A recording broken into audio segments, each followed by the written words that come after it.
What's up? What's up? What is up? It's another Friday, another opportunity to get together and record the Ball Hog Sports Talk.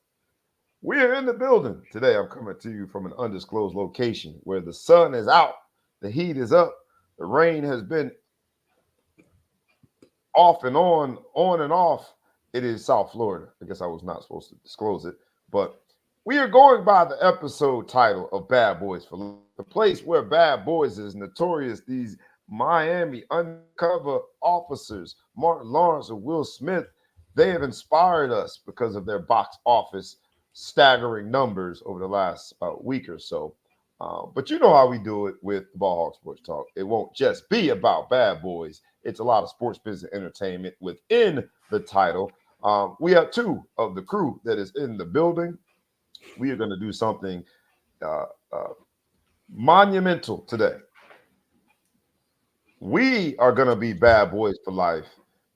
I don't know if you Martin Lawrence or Will Smith, but we I gonna break just thought about that. Who, man? who's who. We're gonna figure it out. We're gonna ask the audience Who's who? but we're gonna do it in the context of sports business entertainment. It's the Ball Hog Sports Talk, where sports business and entertainment collide. A few businessmen get together and discuss sports in an entertaining fashion. We do it one way and one way only. That's rough, rugged, and raw. So pull up a nice little chair. Matter of fact, sit on your couch. Whether we're coming through your computer at work, we're coming through your smart device in your hand. It doesn't matter. It is the Ball Hog Sports Talk. Make sure that you like, comment, share, tag a friend, tag a foe, tag anybody that you know. Get ready for an exciting show. And with no further ado, boys and girls, cats and rats, dogs and frogs, let's go. Wake up, wake up, wake up, and stay woke. Cause this is the Ball Hog Sports Talk with your boy, B Brown, ESQ, aka the Ball Hog, aka the Mouth of the South. This is the place where sports, business, and entertainment collide. And we're gonna give it to you rough, rugged, and raw. So come get you a spoonful, like some grits with butter and salt. You know how we do it in the South, y'all. Make sure you do not get caught in your feelings. Strap on your seatbelt and enjoy the ride. Come on, let's go.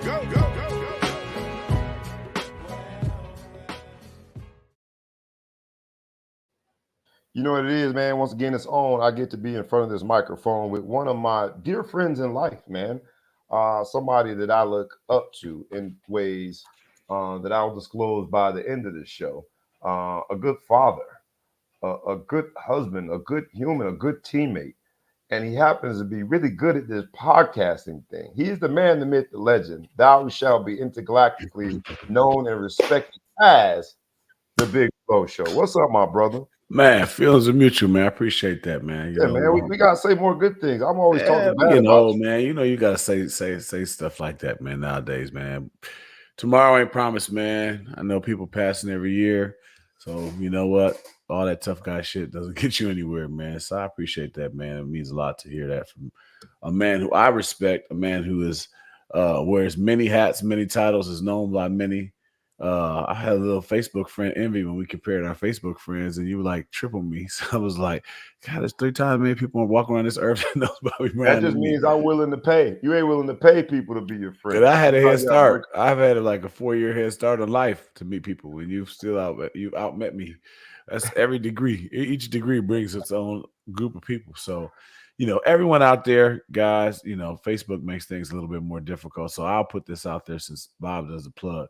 We can only go live if we have a certain amount of followers. So I don't know where you're watching this through. If you're watching it through the Ball Hog Sports Talk link, if you're watching this thing through the Big Flow Show link, I'm not quite sure. But if you are following through the Reggie Florima page, or your that's my government name for those government. Just know Give up the government name. Or if people looking at the B Brown page, you actually have to hit follow, which I found out today. I only have one person that technically follows me, and I bet you that's probably my dad. But at the end of the day, it's a shame that my wife and my dad and my brother are on here, and I got one follower. So I do have plenty of followers on the Big Flow Show. I never think to follow an individual, but if you click the follow button, if you're watching through there, if you're already watching through the other things, we passed the minimum, but they don't let you go. They're making a new rule to make things difficult where you can only go live if you have so many followers. So followers, not friends, because we got a lot of friends. But then you have to take the next step and follow us. But I understand, like, I don't, you're gonna follow me, like, you know what I'm saying? We're friends, we're peers. Follow me, but follow the show. So they should change the name of it. For this purpose, they've chosen the word follow, and that's a prerequisite to go live. So those of you who are watching us through YouTube, we're starting to put shorts out there now, some reels, whatever you want to call it. I'm trying to put that on multiple platforms so you can see little snippets. If there is something that you look at on our brand new Ball Hog Sports Talk YouTube page is where you're going to do it. I'm trying to get them up on TikTok as well. But if you're seeing those and you see a few snippets that you like of some topics that we cover, we understand the show can be sometimes a little bit long and some people can't watch it. But if you see some snippets, you see that, feel free to forward those on. If there's something that Bobby said or I said that you think is a good quote or something to be, a conversation starter, we're trying to get those viewerships up. So we're trying to push this out. It's never really been about money for us. It's just been about having some fun and having the back and forth with our loyal listeners. But it'd be nice to get some new people out there and do that. So please check out the YouTube channel, the Ball Hog Sports Talk. It's going to have the live. Today's the first day we'll broadcast live from that one. But it's also got clips, probably about 30 clips from the last 2 or 3 weeks that we've put up there. So thumb through it, give it some likes and clicks, get us some more movement. Smash that like and subscribe button. Shameless plug. Shameless. Is it a plug when it's the show that you're on that you're plugging? Maybe not. I don't know. I like how you did it. Mm-hmm. Before we get started, we saw that the logo, Jerry West, passed this week, and I was all ready to do a Jerry West tribute, give all the stats, talk about his contributions to a game, both as a player and as an executive. And then, unfortunately, very unfortunately and tragically, a friend yesterday shared that her brother passed. And that friend being not only a friend of mine and yours personally, but a friend of the show, Michelle Steele, her brother, Mark Steele, passed away due to complications from sickle cell disease at a very young age. And so I'm going to opt out of the Jerry West tribute and moment of silence and instead personalize it. So to the Steele family, no dad ever wants to bury their child. No sister ever wants to, see their sibling die at such a young age. So for Mark Steele, on behalf of Mark Steele, primarily for Michelle Steele and the Steele family, let's take a brief moment of silence for the amazing life that he lived and the family that he leaves behind. For my friend, my sorority sister, Michelle Steele, and the Steele family, our condolences to you. Thank you for supporting our show. How dare we not support you and your family in this time of grief?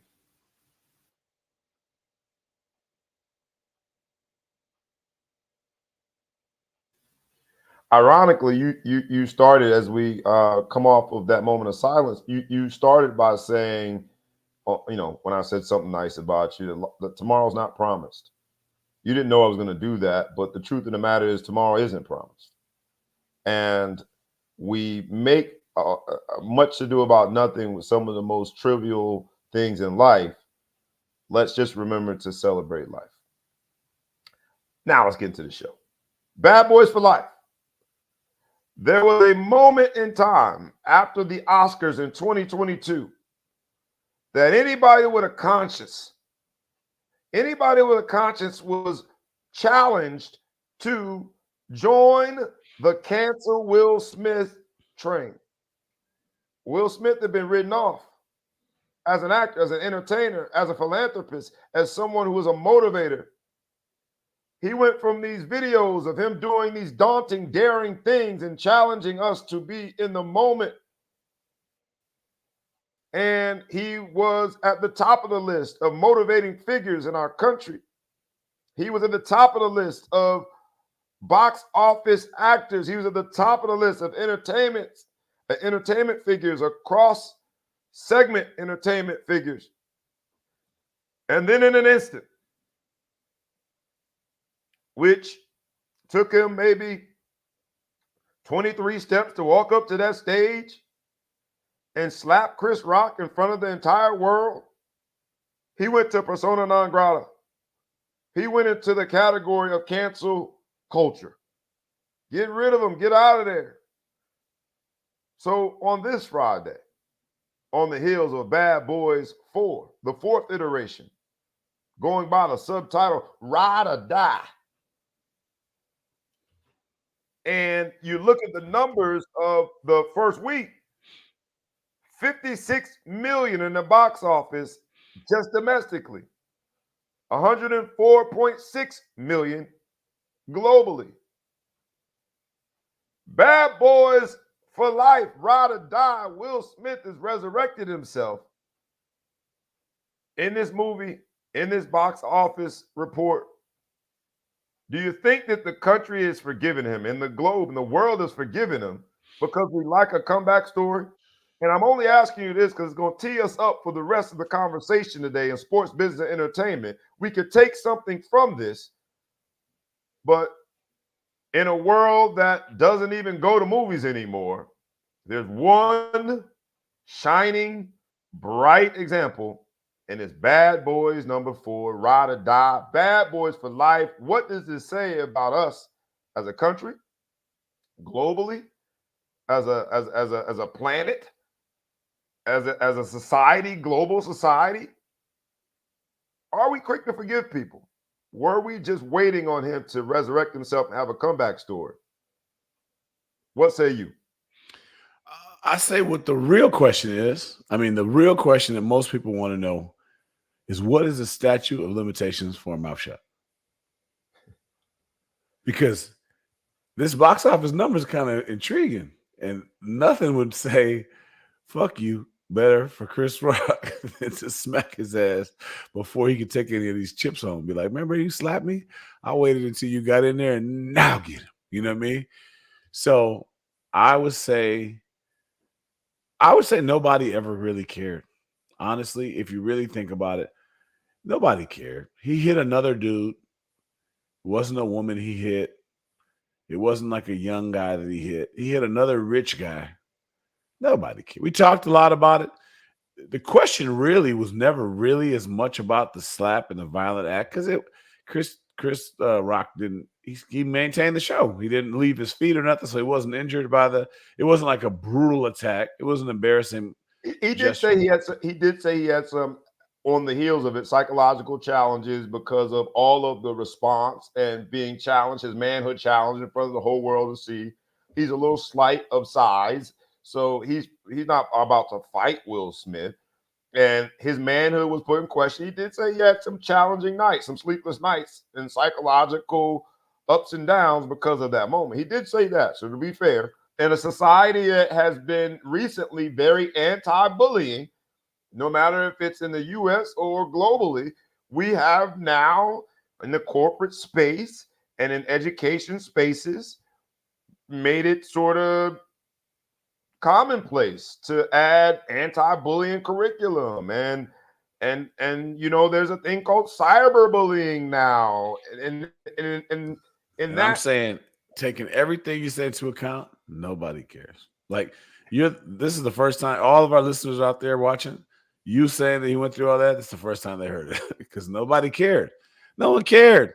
Nothing happened. It wasn't a brutal attack. He wasn't injured. He didn't need medical attention. He finished the show. So it was whatever. It was all about whether or not Jada Pinkett has a bone in this dude's nose or not. That's all that mattered. So was there anything to forgive? Was he canceled? I mean, he's probably not going to be invited back to the Oscars anytime soon unless this movie does big numbers, right? And it's doing big numbers. The irony is, because of the numbers it's doing, chances are he's going to have to attend some award ceremonies. But I tee that up about Will Smith and him being canceled. And then in the context of Bad Boys for Life, and Chris Rock being slapped around because the finals right now in the NBA finals, unfortunately, Dallas is being slapped around. And the bad boys for life in this context tend to be, air quote, bad boys. There's two versions of bad boys. There's a question whether or not the Boston Celtics, now to get back to sports business entertainment, like I did that, it's a question of whether or not these guys, this roster, constructed to win now, are the new version of air quote bad boys dynasty. Is this going to be a dynasty? There's also within this series, within these finals, sort of the bad boys of Luka and Kyrie. We'll get to that second. Let's start with the Celtics. I want to make sure that we pay respect to how well they played. They're up 3-0. They came back, and after a lackluster first quarter, they were still only down 5, and then they put their foot on the gas, and they've dominated this series. They won game 3 after Dallas tried to make a comeback, but they dominated game 3 without Porzingis. So let's give them credit. I'll ask you about them first before I get into what I really want to get into. Without Porzingis, and they still slept you. They still gave you the Will Smith. Porzingis was on a bike again. Porzingis, that's a joke waiting to be told. We'll tell it another time. Let's deal with the merits of it. Is this a new dynasty? You got Jason Tatum, you got Jaylen Brown, and all of the supporting cast, especially Drew Holiday. People have said Milwaukee handed them the title by dealing them Drew Holiday. You got White. You got all this supporting cast. I've mentioned 4 people and still haven't mentioned Porzingis. Is this a new dynasty? Are these young players, this roster, are we seeing something that'll be around for a while? Quick answer before we get into Luka and Kyrie. Quick answer. First I had to point out, so quick answers, all of them will be quick, is that I do believe on this show we did think that when that super trade kind of went through, that we thought the Celtics got the best end of that with the Drew Holiday. I may have said Dame Milwaukee got the best. I'm not gonna lie, but there was at least a person or two on the show that said the Celtics got the best of it. But I don't think this is the start of a dynasty. I don't think this is a dynasty. I think this is a finally, and I think you got to show to get. It's the first time that they've ever reached their potential, and you could say it's finally, but the way that they're doing it and the ease in which they're doing it, and the West is such a, I want to call it a mess, and not really a mess. I mean, there's just no dominant team on the West. They're all good. Everybody, I think if you play this playoffs all over again, it could be a different outcome of who comes out the West. I don't think anybody had Dallas coming out the West. No, none of us did. And, quickly before I get into Luka and Kyrie, because I said that Dallas was going to win this series. I thought that the Celtics were in trouble because they had a long layoff. They hadn't really played a healthy team. Everybody that they played on their way through the Eastern Conference, their celebrity, superstar, max deal player was on the sideline. Every single one of them as the Celtics progressed, right? They had Jimmy Butler on the sideline. You had Spider, Donovan Mitchell, ultimately when the games counted on the sideline. And then in the Eastern Conference Finals, you had... Did they have to play the 76ers? No, they didn't. They didn't. They did not.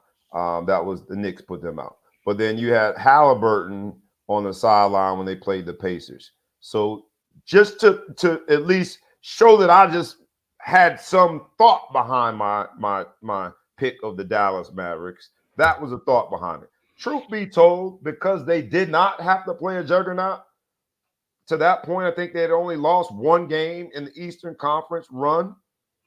I think that they were rested. They were ready mentally. And Dallas is in trouble. Having said that, now let's analyze why Dallas is in trouble. The bad boys in terms of Luka and Kyrie, we knew Kyrie every time he touched the ball, he's going to be booed. I found myself cheering for Kyrie because Celtics fans are really tough to deal with, generally, because it's a storied franchise, a lot of success, and they'll point to their championships, and they're a really tough group of people to deal with generally. But even more so when you add the Kyrie piece. Celtics fans really believe that Kyrie should be blamed for everything. Global warming, he's blamed for COVID, he's blamed for everything. He does think the earth is flat, so there's a lot of stuff. He does. That's because he levitates. But that's the first bad boy. Kyrie had 35 in a losing effort. Someone, JJ Redick, of all people, who we will get to today, said that Kyrie is an ethical scorer. He doesn't foul. He doesn't hunt for shots, and he doesn't flop. And I thought that was a really cool take about it. If you think about it, he scores in the most pure fashion. He doesn't force anything. But having said that, it hasn't been enough.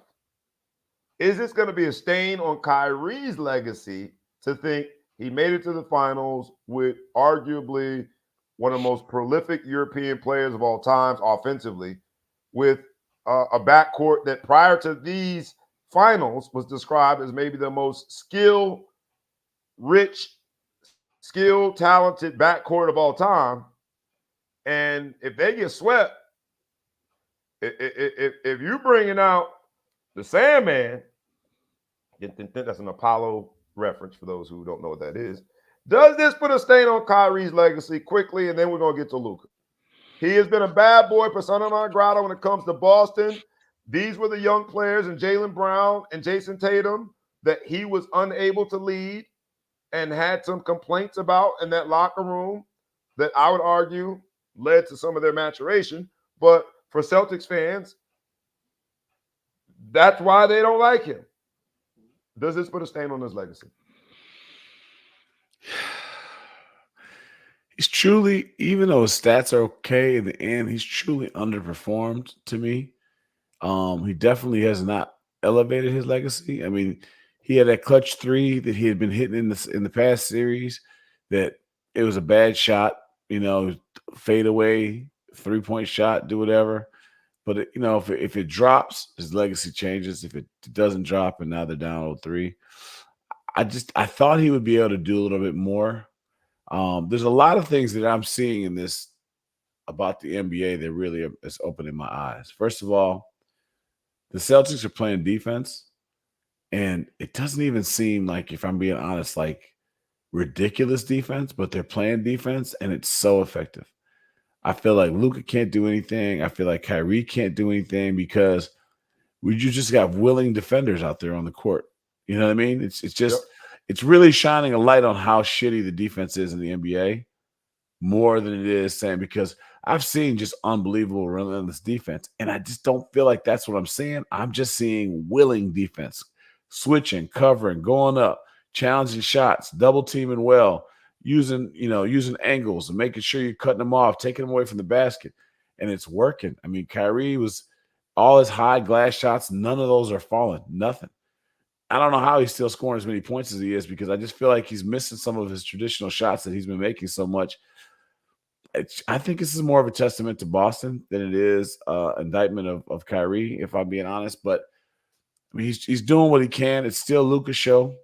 He hasn't really been given over. Luka's really trying to he's being ball dominant. And he's just not. They're just not delivering in the end. I mean, they're not getting blown off the court. They're just not good enough, So right. I'm not going to stand Kyrie for this one. There's no indication that they won't be back. Somebody else. You mentioned Luka. If you're not going to blame Kyrie in a two-headed monster, one that was celebrated and being described at one point by some folks that might even be categorically described as experts, they were describing this backcourt as the most skilled backcourt of all time. And they were doing so largely because of the man called Luka. What's up, Miko? My brother, Justin Miko. comments and talks about bad boys play defense. And he says essentially that Luka needs to add defense to his repertoire. And all he's been doing is whining. Miko's not alone. When it comes to bad boys, when it comes to this referendum on where Luka fits in the narrative of all-time greats, in the narrative of building your career into championship caliber superstar, being a global icon when it comes to basketball, you've also got to take the attention and the expectations that come with that. So to Miko's point, Brian Windhorst had a take on Luka. Let's get that in real quick. Let me bring that in.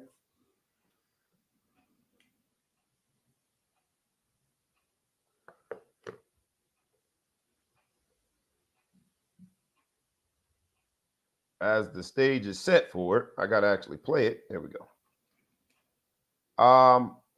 But listen to what he had. Luka and Kyrie combined for actually more than Tatum and Brown did, but Luka fouls out late. I just wonder your reaction to that whole sequence. Yeah, I thought it was perfect that Luka fell onto the ground there in an unacceptable position to put himself in with 4 minutes left with 5 fouls, and then immediately looks at the bench and says, "You better bleeping challenge it," as if it's the bench's fault that he just made a terrible play. I'm standing here in the Mavericks tunnel. Over there is the Celtics tunnel. That's where the winners are. If Luka's ever going to be a winner coming out of this tunnel here, he is going to have to use what's happened in this finals as a learning experience. His defensive performance is unacceptable. He is a hole on the court. The Celtics are attacking him. They are ahead in this series because they've attacked him defensively. And you've got a situation here where Luka is complaining about the officiating. They have begged him. They have talked with him. They have pleaded with him. He is costing his team because of how he treats the officials. He's a brilliant player. He does so many things well. They are here because of how he did. His performance in this game is unacceptable and the reason why the Mavericks are not going to win. He's got to get over this. And the fact that he came out after the game and blamed the officials showed me he's nowhere close yet. So maybe over the summer, somebody will get to him because nobody with the Mavericks or anybody else in his life has. And that's where the Mavericks are at this point. They're never going to get to this tunnel with the trophy if he doesn't improve those aspects of his game. Brian Windhorst, I'll leave it right there. I appreciate your time, and hopefully we'll talk again this series. You think we get to a Game 5 Monday or no? I'm very interested to see what Luka does on Friday. The 18th banner is coming to Boston. The duck boats are getting loaded up at some point. I want to see how Luka reacts because he owes his team a better performance in Game 4. Brian Windhorst, thank you so much. All right. I love that take because, first of all, he seemed like he was just disappointed, like he was reporting on his child, and he had to be honest. He was so upset. Like, you know what I mean? I haven't seen a response like that that's just so mad and disappointed in Luka because, I mean, if Luka would have won this thing here, I mean, what does it say about the Europeans taking over, you know, after, you know, last year having a dominant performance and Luka just looking like the man. Now, I will say this, defensively, you know, one of my high school teammates, a guy named Doc Bell, you know, that's how old we are, that back then when you were good, they call you Doc. You know, Dr. J was coming up in our day. So Doc Bell had put down on there that Luka's a turnstile. I said, no. I said, you got to pay to go through a turnstile typically. I said, he's a Walmart greeter. He just gives you a happy good day as you go by. Everyone he waves and says good day. His defense is bad. And, like, you know, as much as I like LeBron, I'll take the criticism that he cries too much. But, like, Luka spends so much time on the ground crying about the last foul that it's 5-on-4. He never gets back. So, I mean, every single time he goes to the lane, he thinks it's a foul. Every time. He never just takes what he can get. And I do think that these refs are human. And, Luka, you're not there yet. Like, you are the man, but you're not the man. You know what I'm saying? Like, they're not giving you every call that you have. So you just got to realize you got to keep playing until you get to that status yet. So the more he whines, the less he gets. And then again, you know you have slow feet. So you know you didn't get there before him, right? That was a block, you know, as much as you try to flop on every different play. But he is killing the team. He's not hot. He hasn't had a deadly streak like I've seen in previous. I still feel, I mean, Is the game tonight or tomorrow? It is tomorrow. It might even be Sunday. I don't know. They give you 3 days in between now. So yeah, because they know it's the last. So they got to get to the highest rating. Friday's a bad night for a game. Friday's a bad night for a pivotal game. People like to be in them streets on Friday nights. So I don't know. I think Luka's. I can't say it stains his legacy because he's still, what is he, 27, 28? He's young. The question about Luka wasn't legacy. It was just whether or not Brian Windhorst and my man Justin Miko, and we'll even go to the hibachi, Gilbert Arenas. Gilbert Arenas talked about, and everyone made fun of him, these Europeans come over here and don't play defense. They're messing up the game. Game 4 is tonight. Is it tonight? All right. These Europeans don't play defense, and everybody laughed at Gilbert Arenas. They did surround the Joker with, I think, more defensive prowess in Denver. And Joker is, in my humble opinion, a far more willing defender than Luka. Much more. But in this episode of Bad Boys for Life, their defense has been bad, largely because whoever Luka is guarding, as Brian Windhorst called that man, it wasn't a hoe, H-O-E, guarding tool. It was a hole, H-O-L-E, meaning that it is the easiest path to the basket when Luka is defending you. And we got so used to seeing Golden State put up points. We fell in love with the Splash Brothers shooting from the logo that I think we forget how team defense, led by Draymond, the wild card, was also a part of their dynasty, a part of their narrative. Luka doesn't play defense. Luka's first time ever fouling out of a playoff game was on Wednesday's night, game 3. And I will admit that foul 5 and 6 left a little bit to be desired, especially number 6 in transition. It left a little bit to be desired. But Brian Windhorst points out Luka's constant, ongoing back and forth with the refs, his complaining, his disposition to his own bench. You better effing challenge that. His, what I think to be a lackluster attitude when it comes to playing defense. We've never seen a dynasty. We've never seen, and I'm saying dynasty because I think that Dallas being real free with that word today. Real free. Nothing on that TV is suggesting dynasty. Two Johnny-come-latelys. Look, this is how dynasties start. I think if I'm looking in the West next year, I like this team as well with how they built it. My point is this, is that you've got to win it the first time in order to create a dynasty. But we have never go there. we don't. The only reason I'm going there is the title of Bad Boys for Life. And okay. There have been a lot of conversations about a air quote dynasty when it comes to Boston. I'm just putting this in context of where defense, the role that defense plays in this NBA. And if defense is going to still play a role in this NBA, that's arguable whether or not it does. But at this time of year, your superstar, the man that you cannot take off the court, who's going to play the lion's share of minutes every night, every playoff game, if that person is a liability on defense, does it effectively prevent you from ever really getting to the mountaintop? They might win one, but they're not paying him supermax dollars. He's not a global icon. He is not the face of the NBA as it pertains to European players coming over here and taking advantage of the opportunity to go from Eastern Europe to the NBA to global household name. They're not doing that for one championship. Mm-hmm. And so does his defensive, let's call them challenges, do those prevent him from ever really comfortably being in that seat as the megastar to take this NBA to the next level globally? You know, it's hard, and you compared him to to the Joker. And the difference is, the Joker plays basketball at the top of the key a lot of the time, but he plays defense in the paint. So they have about the same level of athletic ability. I'd say the Joker and Luka, wouldn't you say? About the same level of athlete. Whereas the Joker's strong, big, long arms. He can sit there in the paint. I mean, I saw him do some Anthony Davis, some defense on him that I was very impressed with, just altering his shot and keeping him off balance and keeping him away from dunking it. Luka's, he's not that level of athlete no matter what he does. He's kind of fat to be a guard. I think he could, especially when you see pictures of him when he was younger, like he's definitely let himself get a little heavy, but he just doesn't have the feet. I mean, you're dealing with the best athletes on earth at the top of the key.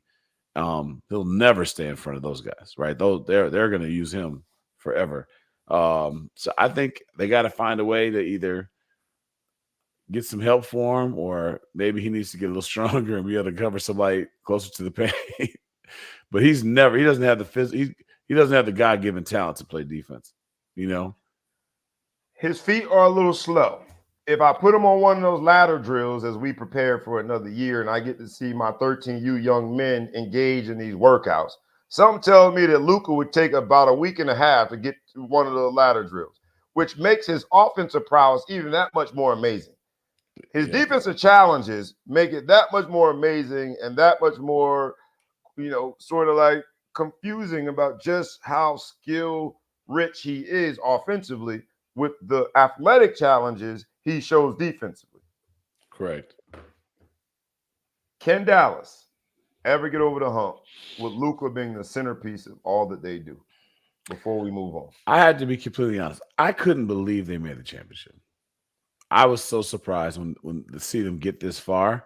So I thought they could do it, right? Because I'm like, what do I know?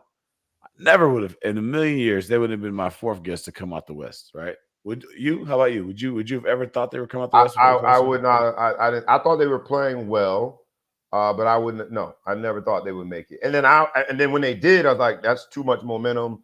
They're destined to win. There's no way they were supposed to beat the T-Wolves. They figured that out in convincing fashion. Dallas is going to win it all. And now this version of Dallas is the one that I expected to see in the playoffs. Yes, yeah. This is the Dallas that I knew before the playoffs. They used up all their lifelines early. I think they have to get another piece. I think they need to get somebody who's a little bit more dominant in the paint.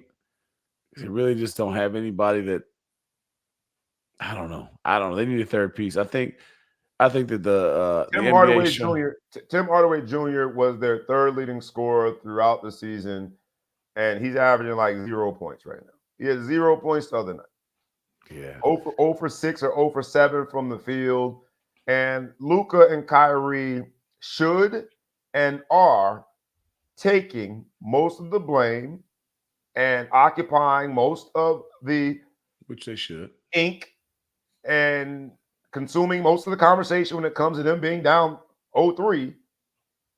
But the others haven't played like others either, especially Tim Hardaway Jr. I haven't checked the stats, but like from an offensive rebound standpoint, Kyrie and Luka have done such a good job of making the hard shot, making the fadeaway shot, the 1-on-4s, backing people down and doing whatever, that there's no that hasn't been exploited, that there's no one down there. But if you really look at it, when their shot goes up, there's 3 guys in the paint from the other team, and there's nobody in the paint for their team. So if they're off, they're in trouble. They're off, they're in trouble. But so often these guys are driving and just deadly and making the shots. I don't know. So I've got confirmation from one of our viewers that Game 4 is tonight. So the question is, are they due? Are they due for one good game at home to make this a gentleman's sweep? Or do you think they're just going to fold up and go home?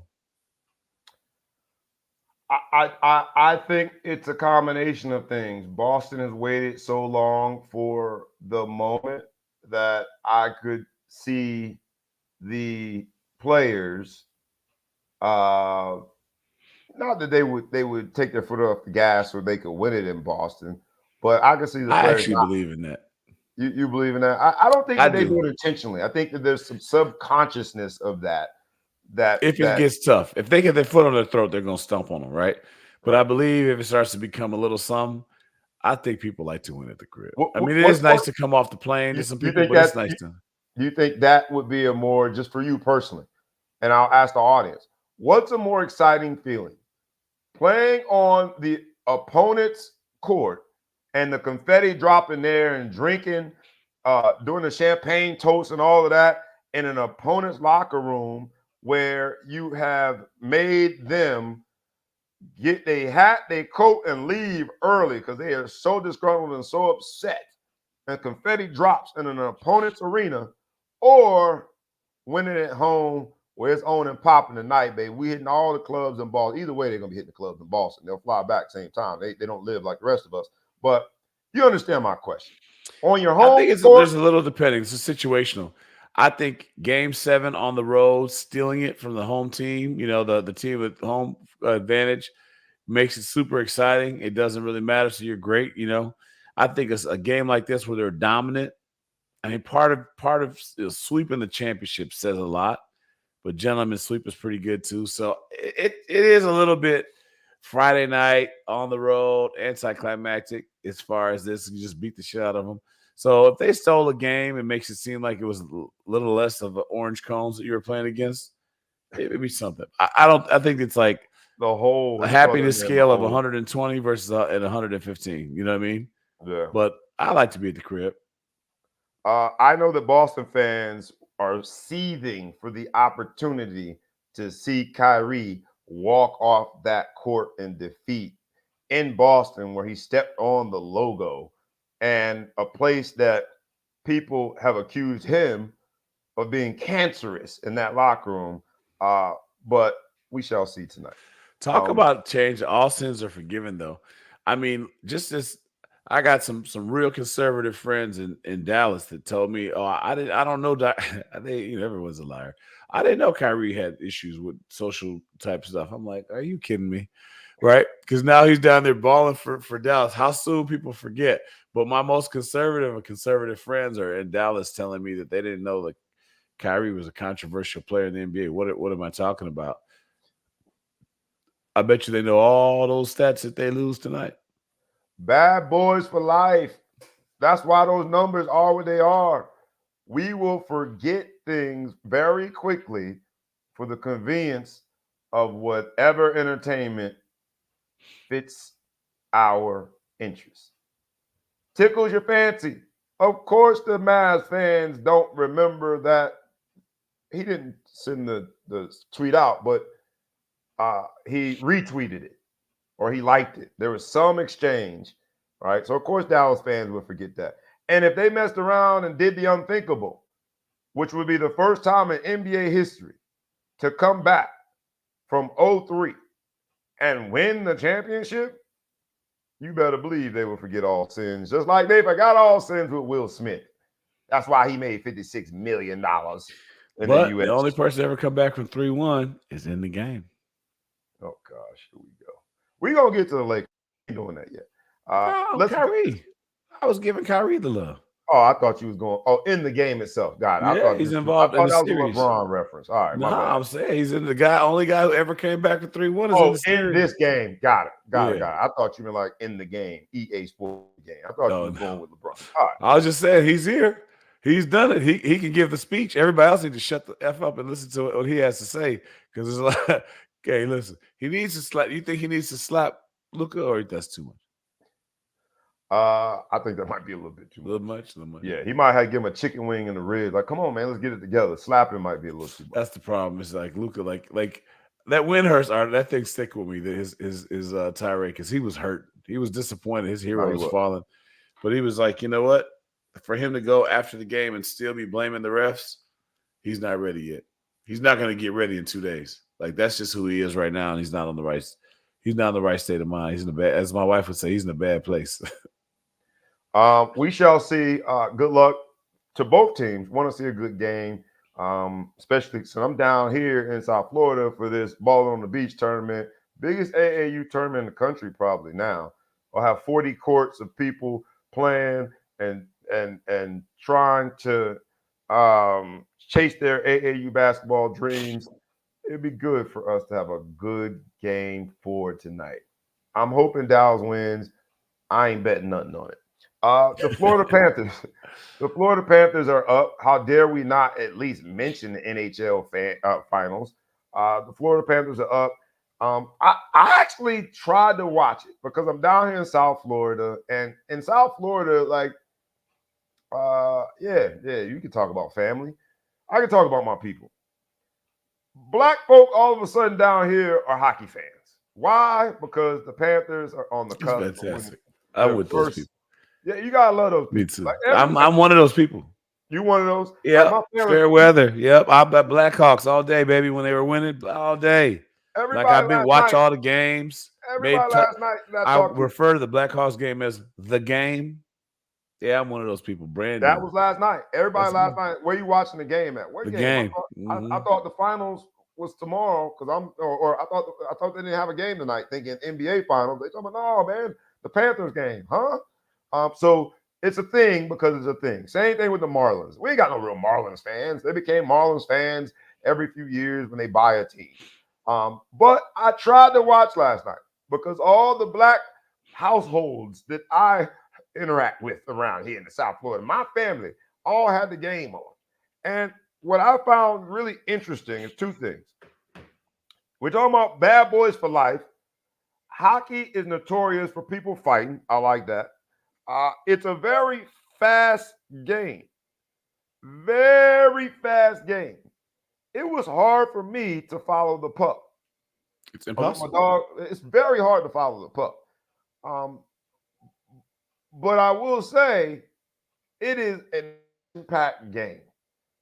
So when your team, for you, the Blackhawks, air quote, your team isn't playing well, I encourage watching hockey. That's my shameless plug for hockey. They're going to fight. They're going to score a lot of points. It's very athletic. It's very fast-paced. And at least for this year, it's very fun to watch because the Panthers are doing well. Go Panthers. That would be their first Stanley Cup ever. I didn't realize that. I know that we've been good before. They were in the championship. They were in the Stanley Cup last year. Well, this would be their first time holding up the trophy. Hoisting the cup. So let's go Panthers. I did want to talk about Caitlin Clark because how dare we not? All week, and we're a little late in the week, but all week we've heard about Caitlin Clark being, air quote, snubbed for the Olympics. So we can get to that. But I also wanted to touch on something else when it comes to Caitlin Clark and the big business.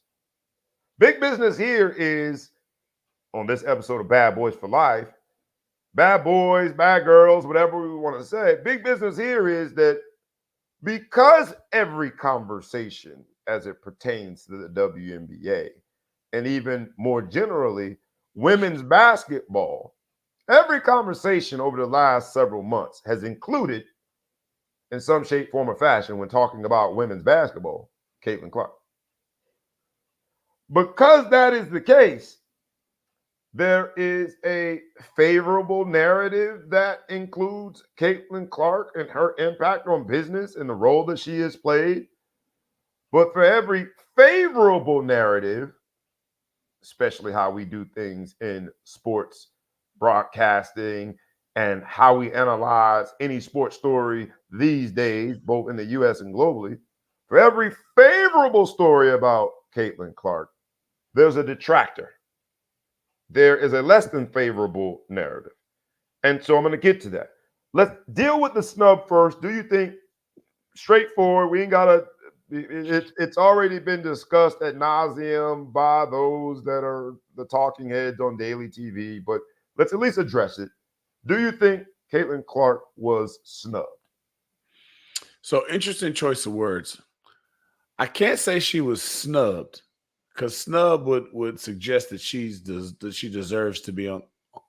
And same question to our audience, live audience. Do you think Caitlin Clark was snubbed? Sorry to interject, but I forgot to broaden the question. And so to use the choice of word of snub would be that she's earned the right to be there. I would say no. In that case, she wasn't snubbed. Why don't you think she earned the right to be there?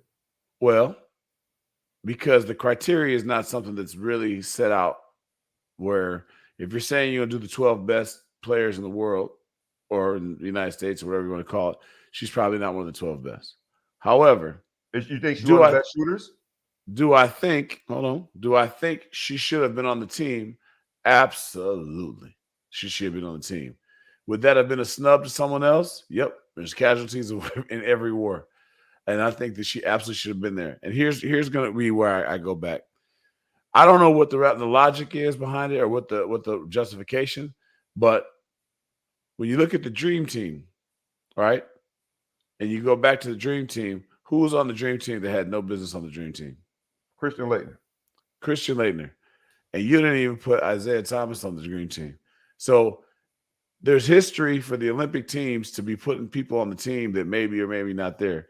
When you look at the way that the what do we call this team this year? Redemption, cardiac team. What do we call it? I think they had a redemption team already. I don't know what this is. But whatever they're calling the team now. Like one of the NBA guys was like, man, I remember when we used to go down there and try out for the team and work on it. Now people just sign up and say, I'm going to play on the team, right? In the Olympic for the men. It's not even a matter of earning anything. It's you say I'm playing.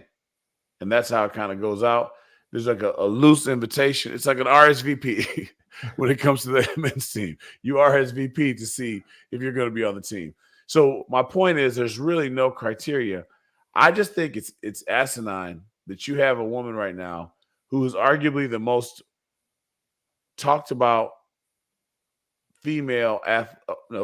most talked about athlete in the United States today. Fair. Yeah, you can't take away the gender description. You're right. Yeah. She's the most talked about person. We are in a time where we're trying to boost the sport that just reportedly is going to lose $50 million this year. Mm-hmm. We're at a time where, like, we're trying to just get ratings up and do different things there. Even the person who would have been snubbed for her to go would have benefited from her going. Even the person who got left at home, because that person would have been talked about more in media than they are today. Unless you're an avid women's basketball fan, you can't name 3 people who are on that team, right?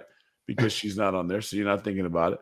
Fair. So people are not going to watch the games any more than they watch any just general Olympic game that's going to go on. Everyone would have watched every single game that she was playing in before. Then they would have taken that popularity back because they're going to so it's going to be like a break in the action for the WNBA. Are they going to go on pause or something? Yeah, they do every 4 years when the Olympics occurs. Yeah, they've got basically a built-in embedded break for the Olympians to go and live their Olympic dream. Yeah. So if Caitlin Clark is on this Olympic team and they come home with a gold medal, the WNBA ratings when they get back are through the roof globally, right? All you got to do is give her a couple, 3-4 logo shots that she's going to have against Uganda and all these other teams that have no chance to stop her. You would see the Caitlin Clark from college in most of the games. I don't know who the dominant women teams are in the world. Do you know? I have no idea. No, great question. Yeah. I have no idea. I don't know if we're the dominant. Follow the money. Where the money is, you'll see a good women's team. But I don't know if we're the dominant team. If we win, we're definitely the odds favorite to win. Okay, so you put her in an environment like she was in college, where she's going to have a lot of people out there. And Brazil's probably got a good team. Brazil's probably got a good team. Yeah. But yeah. So until she gets there, you're going to see Caitlin Clark highlights on every show, Telemundo, Tubi. But is that their goal? Because you said every war has casualties. Is the war to build the business and viewership of the basketball segment? If it's not the goal, fire the person who makes the goal. Well, the person who was in charge of making the decisions did offer a rhetorical question, or she put a statement out like, my mandate was to build the best team, not build the most marketable, publicly attractive team. So fire her is my point. Fire her. You think Caitlin Clark the idea of the war backwards? So let's say Caitlin Clark is the 12th woman on that team, right? Uh-huh. The current 12th woman on that team, is she going to be the reason why they wanted or lost the gold medal? No. Okay. So I'm sorry, 12th woman. You have to stay home. We're gonna bring Christian Laettner on this trip because we think that the world wants to see whoever, whatever the adjectives are, the people that want to see her get D'd up, because she's so good for the sport right now, the haters want to watch her fail. She's reached that status where she's just so popular that everyone wants to see her, whether they like her or they don't like her. You know what I mean? Right. So to not have her out there, and no, I'm sorry, Bayou Barbie, you are not the same. Like, nobody cares. You're a post player that can't dunk. So I think you're a good basketball player, but like, you play basketball the way that people play. You play basketball the way that women play basketball that make people not a fan, if I'm being honest. You do fast breaks. You're not even high off the glass. You just regular layup, whatever. That's fantastic. I like basketball as like the next person, but it's not attracting. There's not enough purists out there. You need my wife to watch it. My wife watches Caitlin Clark. My wife, she knows the rims are 10 feet. She can't tell you another thing. She knows it's 5-on-5, but she doesn't know anything else about basketball other than the obvious. Watch Caitlin Clark. Absolutely. She knows everything about Caitlin Clark. She'll watch the game. She's excited. I am woman, hear me roar. You need that.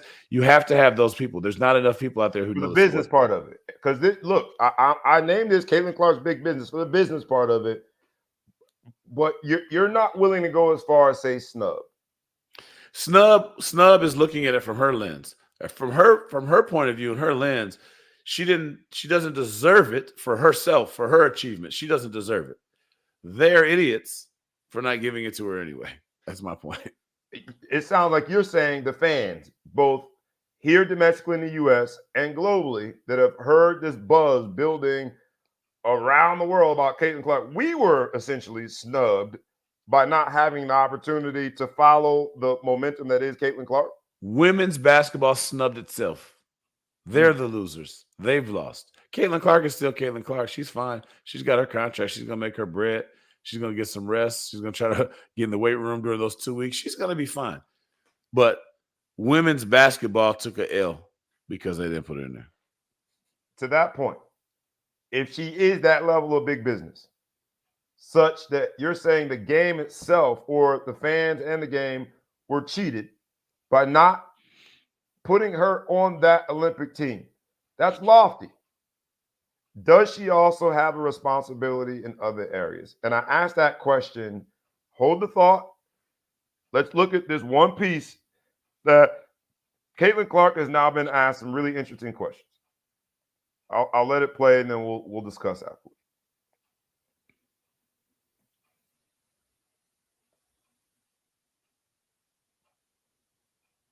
Sorry about that. Caitlin, I know you. There we go. Caitlin, I know you mentioned that you want to focus straight on basketball. Definitely respect that. But when just to ask you directly, when people use your name for racism, misogyny, whatever, what is your response to that specifically? Yeah, I think it's disappointing. I think everybody in our world deserves the same amount of respect. The women on our league deserve the same amount of respect. So people should not be using my name to push those agendas. It's disappointing. It's not acceptable. But yeah, I mean, this league is a league I grew up admiring and wanting to be a part of. Like, some of the women in this league were my biggest idols and role models growing up and helped me want to achieve this moment right here that I get to play in every single night. So just treating every single woman in this league with the same amount of respect, I think is just a basic human thing that everybody should do. Like, just be a kind person and treat them, how you would want to be treated. And I think it's, very simple. While that was the piece, make sure I bring that back. While that was the piece in terms of answering that question, what do you say when people are using your name, when there's a racism or misogynistic tilt to the analysis, and that was a response? I'm kind of missing the misogynistic part. Like, what are people saying? Like, I mean, like, in the sense that people don't want to watch. Someone might argue your last statement about Angel Reese, and I'm not arguing that, but someone might argue that, saying that the casual fan is going to turn off basketball because for your example, Angel Reese isn't dunking on fast breaks, Some might argue that's misogynistic.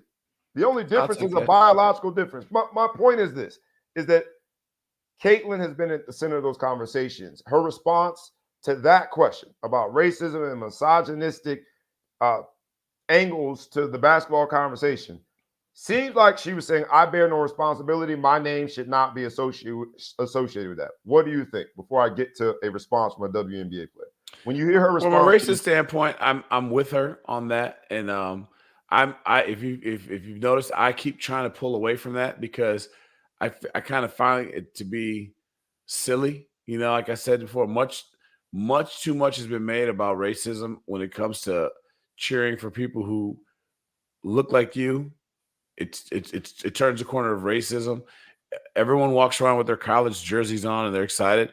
You know, people love Tom Brady because they're a Michigan grad. No one says that's a big difference. No one says that you hate all colleges, that you like him because he's a Michigan guy. I probably disliked him because he was at Michigan. No one said I was racist or I hated Michigan. Like, you know, no one, there's nothing negative. So just because people like Caitlin Clark because they can identify with her is absolutely okay with me. So much too much is said about that. For her, I think that her choice of words were good. That's just disappointing. You know, she didn't act overly outraged. She says just disappointing. She wished it wasn't right.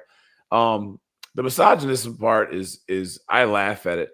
People watch things on TV. We like to watch comic book movies. And, you know, today I got on my Batman shirt, which just kind of helps with my conversation. We like to watch people do things we can't do, right? So that's why there's no TV show of someone just cutting the grass, right? There's no TV show of people doing mundane things. You like to see people do things you can't do. That's why I want superheroes. I wish I could fly. I can't. I keep telling you guys, I'm in the market for a dragon. That's why I like Game of Thrones, because I'm probably never going to get to ride a dragon in this lifetime, but I would love to have ridden a dragon. People like watching Caitlin Clark shoot from the logo. They think that's fantastic. People are not impressed when Angel Reese gets a fast break and she just does a layup and gets half an inch off the ground and goes off the glass, because I can do that. I can go to the YMCA and see that same play. So that's not impressive to me. I'm not buying a ticket. I'm not bringing my kids to come down and watch that. Now, watching people do pinpoint passes and shoot jumpers, which is what the women's game is great at, that's impressive. But that's where women's sports fall short, is because there's more male fans of sports than there are female fans in general. I hope that's not misogynistic, but I think men like sports a little bit more than women in general. They're higher numbers. And I think that they are and they want to see something, whatever. So when you watch a women's game and the aspects of the game that you think your YMCA team can beat, you're not impressed. Fair. And they can't love Caitlin Clark because Caitlin Clark does something that they can't do. Right? Fair. But I'll say this. And here was the response. I want to read it because a lot of this was precipitated by an incident, a few incidents, right? There's several Caitlin Clark incidents. The one that I'm referencing is when the Indiana Fever, Caitlin Clark's team, is playing the Connecticut Sun, and Dejounte Carrington, I think that's how you pronounce her name, basically mocked Caitlin Clark for what she was showing was a demonstrative behavior when she got fouled, basically flopping. Cool.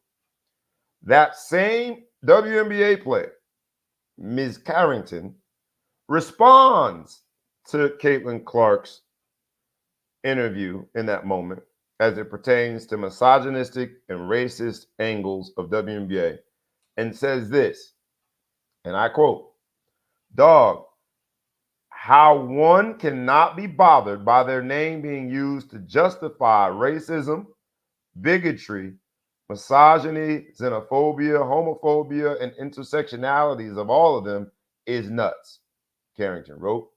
"We all see the SHIT. We all have a platform, we all have a voice, and they all hold weight. Silence is a luxury." I didn't really have an opinion, but I thought Miss Carrington's take was pretty poignant when it came to that. Silence is a luxury.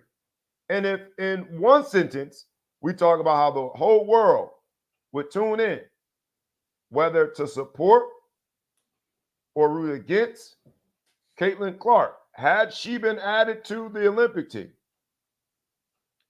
If we're going to say that, then we've essentially acknowledged that her platform, her reach, her impact is so big that Ms. Carrington's point is at least worth discussing. Silence is a luxury when your platform is that big, because when it comes to the topics of misogyny and racism, this test proves that she is essentially, she's the mother of it, but she absolutely can impact it. Ms. Carrington's point is actually pretty salient when it comes to silence being a luxury when you have that benefit of a platform. No? I would say that I agree. I mean, if you go back to the criticisms of Michael Jordan, he never touched any critical topics because he just wanted to be loved by everybody. And he just wanted to go on his merry Republicans way. buy shoes too, baby. Republicans buy shoes too, right? And so I think that, she's right. And you have this platform and you're going to lose some fans, if you speak out, you say stuff, you're going to lose some fans. And I think that, you have to be strong enough that you're going to gain some too, right? People respect. I respect the way that Caitlin Clark handled the "you can't see me" incident last year in the national championship game 2 years ago when she lost. Right, and pointing to the ring. I like the way she handled it. She said she complimented Angel Reese's basketball game, and she talked about the fact that people are going to talk that trash. Was 2 years ago. It was 2 years ago. 2 years ago. 2 years ago. Wow. And so it was like, she complimented her game, and she talked about the fact that competitors are going to be competitors, right? And I thought that was a great way to, and it really deaded it. If you think about it, it kind of deaded it after she did that, because how am I going to be mad about it if you're not mad about it? You know what I mean? I'll double down and I'll ask you and anybody watching, the live audience, does Caitlin Clark, because of the platform that she has earned, the buzz that she has created in the U.S. and beyond, and I hesitated to use this word first, but I'm going to double down. I'm going to use it. Does she have a responsibility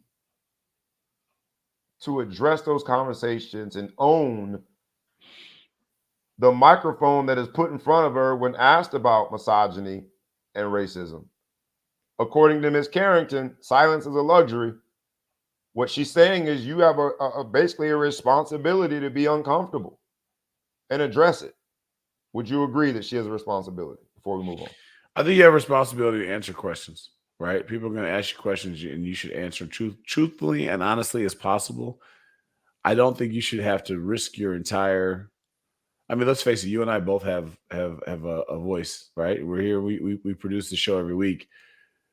We don't say everything that's on our mind, right? There's always going to be some sort of a limitation. We don't say everything on our mind, and nobody makes us do this show, right? She's forced to have a microphone in her face.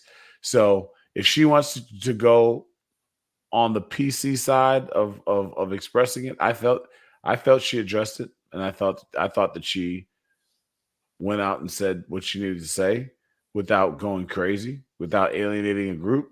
I thought she said what she had to do. So I think she met her. I think her responsibility was met on that. Is that she's disappointed that my name is used in that manner and it's a tool. I thought that was fine.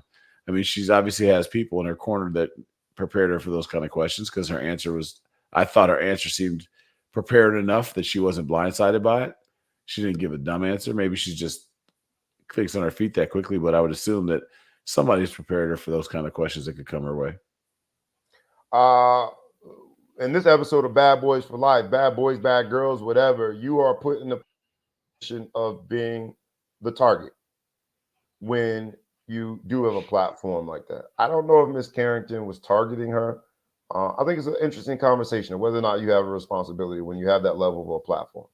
If you really have an issue with misogyny and it's something near and dear to your heart that you want to see addressed, I would argue you do have a responsibility when your platform is that big. If you really have issue, you take issue with racism, then I would argue you do have a responsibility. How you meet that responsibility is debatable, right? So What's the girl, the star at UConn? Paige Beckers. Paige Beckers. So Paige Beckers had an opportunity where she's got the light shined on her, where she can go up there and take her award, say, thank you very much. This is great. Blah, blah, blah. I love everybody. Thank you, Mom. You know, I want to shout out to all these people. She started off her thing and she basically dedicated her award, her time, to discussing how she feels that Black women aren't getting enough love, and that here she is, a white lady in a black run sport, getting these accolades, and so many don't. That's above and beyond the Call of Duty. I think she gained a lot of fans for that, and I think she probably lost a lot of fans for that. But I respect the fact that she said this topic is more important than the outcome and to what could happen to me, because there's a lot of good old boys out there who are like, why you got to do this? I don't like her no more. I'm not watching it no more. I'm not doing this. That's fine. And she was comfortable with that. So, but I don't think that's her responsibility. She didn't have to do that. That was above and beyond the Call of Duty to me. Very fair. When it comes to that transition of the platform that Caitlin Clark has earned, and I make sure I'm using that active verb because we didn't just wake up one day and start talking about Caitlin Clark. She earned it. We also talked about the finances behind it, and we'll have several conversations about where things go, right?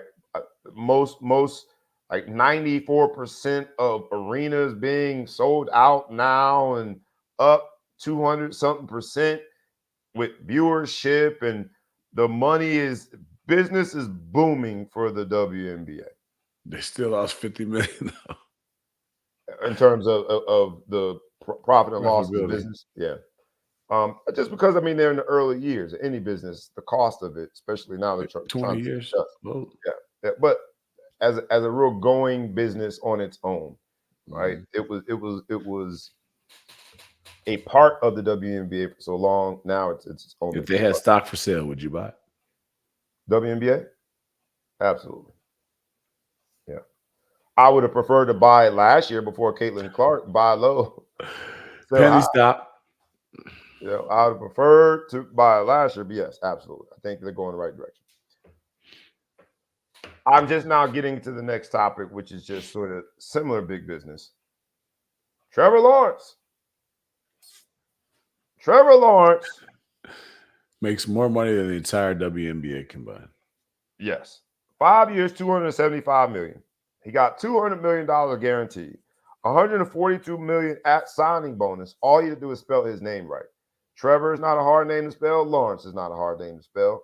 So we can pretty much guarantee he got that $142 million. I also wanted to, after sharing those numbers, share these. He is now 20-30. That's a losing record for those of you who are unaware. 20-30 in his first 50 games as a starter. He's 1-1 in the playoffs. And he is, from a statistical standpoint, he is responsible for a 63.8% completion percentage in his career, which is okay. He has 58 touchdown passes to 39 interceptions. That ratio is just okay. He has now tied Joe Burrow with this contract,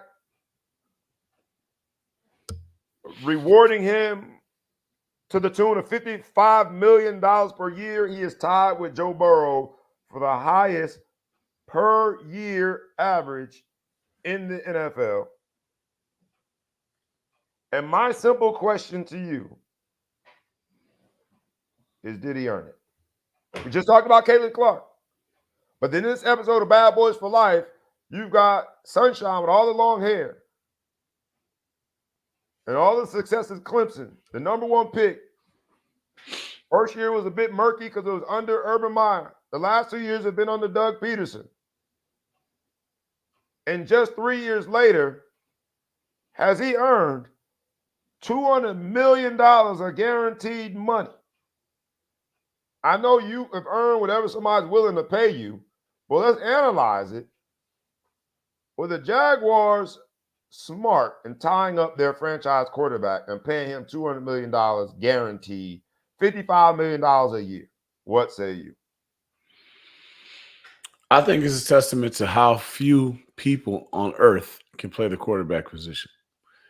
I'm not saying he's a bad quarterback, but when you're 20 and 30, 20 and 30, right? As a starter, yeah. Not 25 and 25. He's 20 and 30, 10 games under 500, right? Right. He's only gone to 2 playoff games with the franchise and lost one of them, 1-1, right? 500 in the playoffs. Yep. 500 in the playoffs. And you're worth that kind of money just off the surface. Like if you think about how we judge athletes here, right? And how we say, well, this person didn't win a championship. This person didn't do it. This dude didn't win regular season games, right? And championship playoffs. We're talking about playoffs. This man he's only played in 2 playoff games and he won one of them. That means it was the same year, right? So he only went once. If you won and one, let's do the math. So you've been to the playoffs once, or whatever. And this is what's going. That just to me says there are so few people, humans on earth, they could play quarterback in the NFL that they had to give this guy all this bread. Average would be how you described those stats. Below. Well, average maybe, I guess. Average or whatever, below average. Yet he's tied for the most amount. And the reason I'm sort of pushing on it is because we just talked about Caitlin Clark and how she's earned everything that's coming to her, the fanfare, right? Her impact on the business of the game. She's revolutionized the game of basketball for women, not only because she's shooting from the logo, but she is now drawn in the fan that would have never watched a women's basketball game. You talked about your wife saying that all she knows is there's 5 players out there and that the hoop is 10 feet tall. Yet, when there's the Caitlin Clark game on a nationally televised Caitlin Clark game, your wife will tune in. She's gotten all of that. She can be directly connected to all of that. She ain't making nowhere near no $55 million. I know you said what the fans watch and what the appetite for viewership is. We can't control it, but that's night and day. $200 million guaranteed to be average. Very interesting time, man. Very interesting. I mean, the money will. This is. I'm going back to the Caitlin Clark thing real quick. More people watched the WNBA draft this year than watched the. I think the comparison was to the finals, right, in the NBA. So I think it's just a matter of time where the sustainability, which again is why basketball took a L by not putting Caitlin Clark in front of the world. Ride the wave. I got what you're saying. Ride this wave. You can get the numbers that she's been able to put up. And for you not to do it in an environment where she's going to play with the best and she's going to ball out against average-ass, terrible people in the world, she could have put up stupid numbers as long as they didn't freeze her out. She could have showed you so many logo shots and people around the world be wearing Caitlin Clark jerseys in China and all these different – because, women's basketball is a bigger deal overseas than it is here. Absolutely. Yeah. And so now you start seeing her do that. Overseas, right. Yeah, to go overseas and do it. And they gave up. They just took that. They took an L by not doing it. Those numbers could eventually have we're not going to get those kind of numbers. Let's not lose our minds.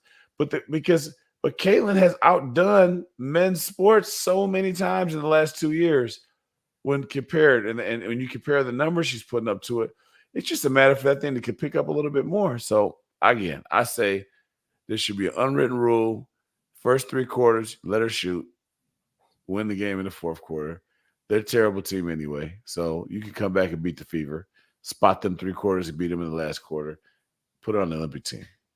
But it is amazing, and it's why back to the Trevor Lawrence thing, it's why I have my son playing quarterback. $55 million a year to be 20 and 30. And the analysis was they didn't pay him for what he's done in the past. They paid him for the potential of what he can do.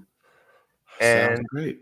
That is arguable for every contract. But most people have to have a very storied past with some big wins and some very credible statistical outputs to get $200 million guaranteed? I'm rich, bitch. Hey, look, you can't say that to me, man. I got 200 coming, man. I'm straight. I did this shit. Let's hop in quick, man. Lightning round. We're gonna go to the last two topics. The first one is this. As you can see, the banner is up, and we ask you every week. We'll ask you again. Look, it doesn't cost you anything. Let me look right here in this camera. Make sure I say it right. It doesn't cost you anything. Literally costs you 3 seconds to do any of the things I'm going to suggest. Please like the video. You can comment now. You can just say hello, put a hashtag. You can tag a friend. You could even tag a foe, tag anybody that you know, and subscribe to the YouTube channel and the podcast. All of those things cost you nothing, but help us tremendously. Please, please, and thank you. I wanted to get to this topic before we got out of here because it's just a really interesting topic to me. We have now talked about pay equity when it came to the U.S. women's national team. We talked about soccer on an international stage being dominated by our women. They were feared by everyone.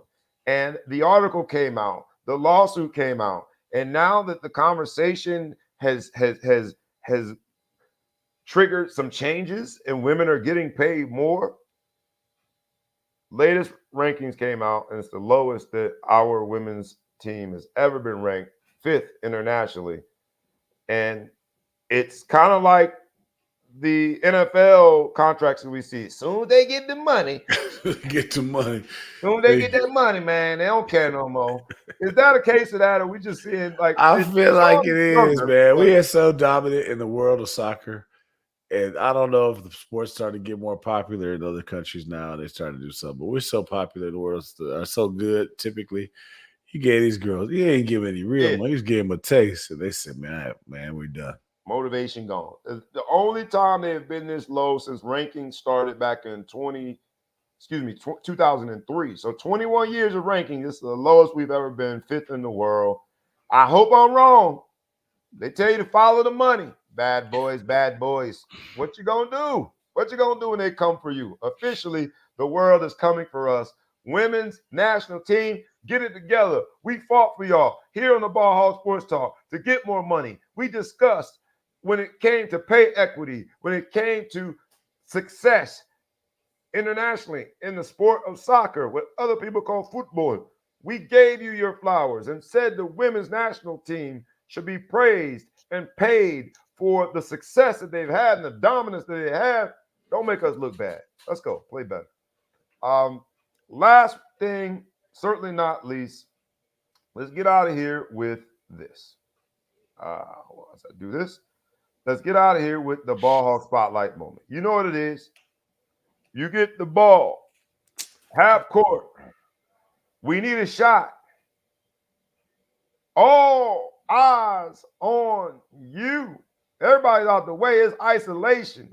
Anything over the week in sports, business, entertainment. It's the Ball Hog Spotlight moment. The ball's in your hand, Big Flo. Don't let us down. We need something. What you got? I'm going to give up my Ball Hog moment to shout out to man with no neck. Man has never buttoned his top button in his life. Okay. Very famous person. You guys, if you have on demand, I want you guys to look up Rand University on ESPN. And I'm shout out happy birthday to Bobby Howard, man. That's my Jerry Ball Hog Kerr. spot. Happy birthday, Jerry Kerr. Bobby Howard, my man, played for the Bears, played for Notre Dame. If you ever want to see what no neck looks like, man, look like he got congestion. He got shoulder congestion. That's B-How. I know he's watching, but he won't comment. So happy birthday, man. That's my Ball Hog spot. I'm gonna relinquish it to you this week, man. Happy birthday. Happy birthday, Bobby Allen Howard.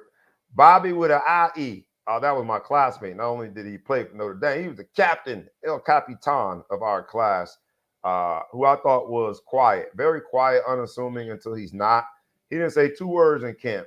Then we had a moment where we go play video games. We play Madden, and the same dude for 8 days who hadn't said 2 words. Here we are playing Madden, and he wouldn't stop talking trash. I was so confused. As Big Flo Show has adequately described him, he's got muscles on top of muscles. So I wasn't mad enough to try to get physical. Test him. That wasn't gonna test him. I was 118 pounds soaking wet, so I had to stay in my lane. But man, I was confused. Like, this dude ain't said 2 words, and now we playing this video game. He won't shut up. But the enigma that is Bobby Howard always ends with a phenomenal, fond memory because he's a good human being. So happy birthday, soldier. My ball hog spotlight moment. I'm gonna go 2 directions. Since you gave me yours, I'm gonna go 2 directions. The first one is this: Conor McGregor, for the first time in his storied fighting history, if you would call it that, he has had to postpone a fight. He had an injury, and we talked about Deontay Wilder giving it up. Make sure Conor McGregor pay attention to your body, man. I thought that was interesting because in the world of sports business and entertainment, he's a sport, yeah, UFC, but a business. He's one of his own, and he is Mr. Entertainment. We wish him well, but he would not be the prize fight on that card. The other thing is this: ESPN posted the best football players from the age of 14 to 40. And on this episode of Ball Hog Sports Talk and my Ball Hog Spotlight moment, I want to make sure I say this with my chest. I didn't read the article. The only one I got to see is number 40. They did it in reverse age order. Number 40 was Aaron Rodgers. The best football players from age 14 to 40. Aaron Rodgers was number 40. And then a paywall came up, and my cheap behind quickly got off the site because I ain't paying for nothing. But I'll say you're not willing to pay to find out who the best 14-year-old football player in the world is? No, I'm not. Either. I'm proud to say I'm not. But I'll say this about even ranking a 14-year-old. As I'm down here in Florida at what is now the biggest AAU tournament probably in the country, balling on the beach, and this episode of Bad Boys for Life. When it comes to youth sports, please, again, let me look right here in this camera. And I'll give an anecdote real quick. I stepped in, I'm coaching one of the practices the other day, and this kid, man, we're trying to run offenses and defenses, and one of the kids is every time he touches it, he shoots it. I got older kids and younger kids playing together. If they miss a shot, he pretends he's going to run down. He doubles back and takes the ball from the younger players to get a layup. And I stopped the practice and I said, this generation, what is wrong with y'all, man? Y'all are playing for highlights. I came in here to work on our offense and our defense. I want to see it executed well. I didn't come in here to watch you score. I didn't come here to watch you take the ball from a younger player. Duh, you can take it from him. I didn't come to watch that. And I paused for the cause because when I see ESPN playing a role in what I think is ruining this generation of youth sports for youth athletes, ranking football players from age 14 to 40 is everything that's wrong with youth sports. So maybe you got to relay it to your child, or maybe you've got to take a more active role, parent, in making sure that this happens. In this episode of Bad Boys for Life, don't be the air quote bad boy when it comes to the youth sports. At the age 14, focus on enjoying the sport, learning how to be a good teammate, learning how to enhance the fundamentals, learning how to use the sport to navigate where you want to get. Don't worry about the rankings. Don't worry about the highlights. Church. It's messing up the sport, man. I've never heard anybody ever, former players, say, I missed the business of it. Ranking people, circulating highlights are avenues to the business of the game. We all talk about we miss the relationships, the camaraderie in the locker room, the jokes, if you wear the wrong outfit. Like, that's what we miss. Hold on to that, young people. By way of the parents that are listening to this, make sure that you help your child hold on to the purity of the fun of the game. Because soon and very soon, for that 14-year-old, it's going to become a business. And you can never turn back. I'll give you last word, man, before we get out of here. Anything you want to say to the people before we start on our weekend? What you got? Anything? I just want to wish happy Father's Day to you guys out there. I wish my wife a happy anniversary tomorrow. Celebrate 22 years tomorrow. Happy I anniversary, felt like man. she She done dealt intentionally with a wanted lot. to get She done dealt with a lot, Jack. a Oh, lot. my bad. My bad. But once again, I feel like she intentionally got us married on that day just to take away from Father's Day, make sure that I couldn't get my whole light shine. So I got to share the Oh, so spotlight. she this knew week. that Father's Day in 2024 was going to fall on the 15th. Boy, you a cold It piece falls of on the shit. 16th, but it was Father's Day weekend last time. We just, you know what I'm saying? I can't never win, man. I just make sure I always lose.